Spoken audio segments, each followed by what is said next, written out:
Pada zaman dahulu kala, di sebuah desa kecil yang dikelilingi oleh hutan lebat, hiduplah seorang wanita bernama Sekar. Wajahnya cantik bagai rembulan. Kulitnya seputih walam dan rambutnya hitam legam seperti malam tanpa bintang. Namun lebih dari kecantikannya, Sekar dikenal sebagai hatinya yang lembut dan penuh kasih. Ia sering bantu siapa saja yang membutuhkan, baik manusia maupun binatang di sekitarnya. Suatu malam saat bulan purnama bersinar terang, Sekar berjalan di pinggir hutan untuk mencari kayu bakar. Suasana malam terasa magis, suara burung hantu bersahutan, angin berembus lembut, dedaunan bergemisik. Tiba-tiba Sekar mendengar rintihan. Di antara semak belukar, ia menemukan seekor serigala besar terluka. Bulunya berwarna abu-abu, kepekaran. Matanya berkilauan seperti belian.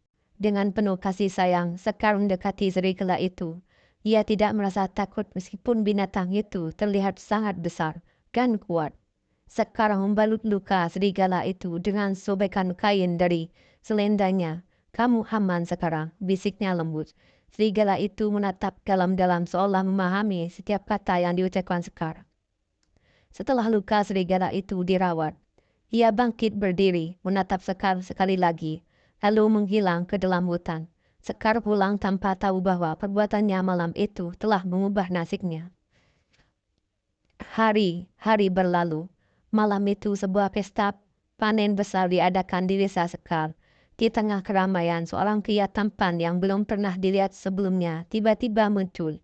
Ia memperkenalkan diri sebagai Arya. Wajahnya tampan, dengan rahang tegas, sorot mata tajam, dan senyum yang membuat jantung Sekar berdegup lebih cepat. Arya segera menarik perhatian seluruh desa, tapi entah mengapa ia hanya menaruh perhatian pada Sekar. Arya mulai mendekati Sekar dengan cara yang lembut dan penuh perhatian. Dalam waktu singkat, keduanya jatuh cinta. Arya melamar Sekar, dan mereka menikah dalam sebuah pesta sederhana namun penuh kebahagiaan. Namun kebaikan itu tidak berlangsung tanpa razia. Arya selalu menghindari keluarga rumah saat bulan purnama. Ia akan mengunci diri di kamar melarang siapapun bahkan Sekar untuk mendekatinya. Sekar yang penuh cinta dan rasa percaya tidak pernah memaksa Arya untuk menjelaskan. Tapi, sebagai istri hatinya sering bertanya-tanya. Pada satu malam purnama, rasa penasaran Sekar memuncak. Ia mencoba mendekati kamar tempat Arya mengunci diri. Dengan hati-hati, ia mengintip melalui celah pintu. Dan di sanalah ia melihatnya. Arya telah berubah menjadi serigala besar, sama seperti serigala yang pernah ia tolong di pinggir hutan. Sekar terkejut, tapi hatinya tetap dipenuhi cinta. Ia menyadari bahwa Arya adalah makhluk yang sama yang pernah ia selamatkan. Kini ia mengerti mengapa Arya sangat berbeda dari pria lain yang pernah ia kenal. Arya menyadari kehadiran Sekar berubah kembali ke wujud manusianya. Wajahnya dipenuhi rasa takut dan kesedihan. "Sekar, aku ingin menjelaskan, tapi aku takut kau akan meninggalkanku jika tahu siapa aku sebenarnya," katanya dengan suara bergemetar. Sekar mendekatinya, memegang tangannya erat. "Aku mencintaimu bukan karena siapa kamu di luar, tapi karena siapa kamu di dalam. Kamu telah mengisi hidupku dengan kebahagiaan, dan aku tidak peduli jika kau berbeda."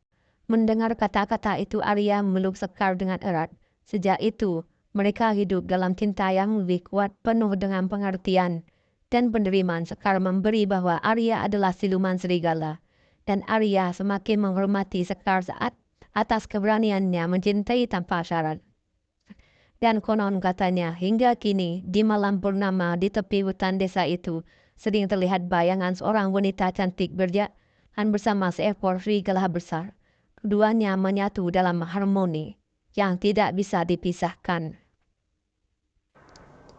Setelah Sekar menerima Arya apa adanya, keduanya hidup bahagia di desa kecil itu. Namun kebahagiaan mereka tidak berlangsung lama. Suatu malam seorang laki tua asing datang ke desa, mengenakan jubah lusuh dan membawa tongkat kayu yang dihiasi ukiran aneh. Ia memperkenalkan diri sebagai Resi Raksa, seorang pendeta pengembara. Resi Raksa tampaknya mengetahui sesuatu tentang Arya. Saat bertemu di pasar desa, ia menatap Arya dengan pandangan tajam.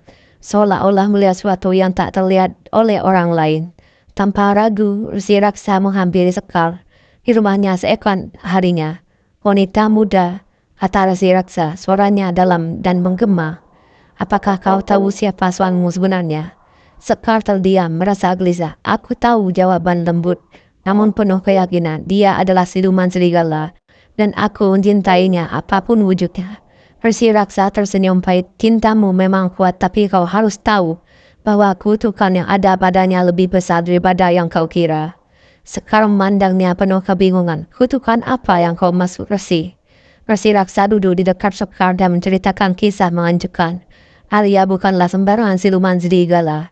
Ia adalah keturunan terakhir dari klan siluman yang dikutuk oleh Dewi Bulan karena dosa-dosa nenek moyangnya. Kutukan itu membuat mereka berubah menjadi serigala setiap bulan purnama. Tapi ada lebih dari itu. Jika keturunan terakhir mereka tidak dapat mematahkan kutukan sebelum bulan purnama ke-13, sejak ia menikah, ia akan kehilangan kendali atas dirinya dan sebenarnya akan menjadi siluman liar untuk selamanya. Sekar terkejut mendengar hal itu. Bagaimana cara mematahkan kutukan itu? Tanyanya, suaranya penuh tekad. Resi Raksa menatap Sekar dalam-dalam. Hanya ada satu cara. Kau harus mencari bunga langit senja yang tumbuh di puncak gunung kembar. Bunga itu hanya mekar saat purnama penuh. Namun perjalanan ke sana penuh bahaya. Tidak semua yang mencobanya bisa kembali hidup. Meskipun takut, Sekar memutuskan untuk melakukannya. Cinta dan pengorbanan adalah hal yang sudah ia pegang teguh dalam hidupnya. Dan ia tidak akan membiarkan Arya kehilangan dirinya. Keesokan harinya, tanpa memberitahu Arya, Sekar mulai perjalanannya ke Gunung Kembar. Ia hanya membawa bekal seadanya dan keberanian di hatinya. Jalan menuju puncak gunung sangat berbahaya. Hutan lebat penuh binatang buas dan jurang yang dalam. Tapi setiap kali ia merasa takut, ia mengingat senyum Arya dan hatinya kembali teguh. Di tengah perjalanan, Sekar bertemu dengan makhluk-makhluk goib yang mencoba menggoda menakutinya. Namun kebaikan hatinya membuat ia dapat pertolongan dari makhluk-makhluk hutan yang menghormati keberaniannya. Seekor burung elang emas membimbingnya melewati jalan terjal, dan sekawanan rusa mengantarkan ke sumber air bersih untuk menghilangkan dahaga.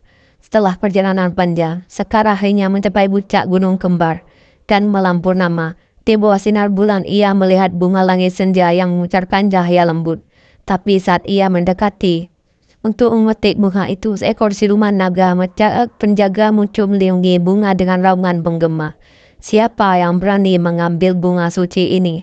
Tanya naga itu dengan suara yang menggetarkan bumi. Aku Sekar, istri seorang pria yang terkutuk. Jawabnya tanpa sedikit pun getar. Aku datang untuk mematahkan kutukan yang membunuh suamiku. Aku tidak ingin bunga ini untuk diriku sendiri, melainkan untuk cinta kami. Naga itu terdiam, memandang Sekar dengan matanya menyala. Cinta yang tulus adalah kekuatan yang langka, katanya, dan akhirnya, bawalah bunga ini, tapi ingatlah, pengorbanan selalu membutuhkan untuk cinta sejati. Sekar memetik bunga itu lalu segera kembali ke desa, menempuh perjalanan yang sama sulitnya. Saat ia tiba, bulan purnama ke-13 bersinar di langit, dan Arya sudah hampir kehilangan kendali atas dirinya. Tubuhnya menggigil, berubah menjadi serigala besar, matanya dipenuhi cahaya merah layar. Sekar tanpa ragu mendekatinya meskipun orang-orang desa berteriak memperingatkan bahaya. Ia memeluk erat Arya, lalu menyentuhkan bunga langit senja ke dadanya. Cahaya terang memancar, membungkus tubuh Arya. Dalam sekejap kutukan itu lenyap. Arya kembali menjadi manusia sepenuhnya, dan ia memeluk Sekar dengan penuh air mata. Sekar, bisiknya, kau telah menyelamatkanku. Aku tidak akan pernah bisa membalas cinta dan pengorbananmu. Sejak hari itu Arya dan Sekar hidup damai, kutukan telah sirna. Dan mereka menjadi bukti bahwa cinta sejati tidak hanya mampu mengalahkan kutukan, tapi juga mampu mengubah takdir. Dan di desa kecil itu hingga kini masih menceritakan kisah mereka sebagai legenda cinta yang tak pernah mudar.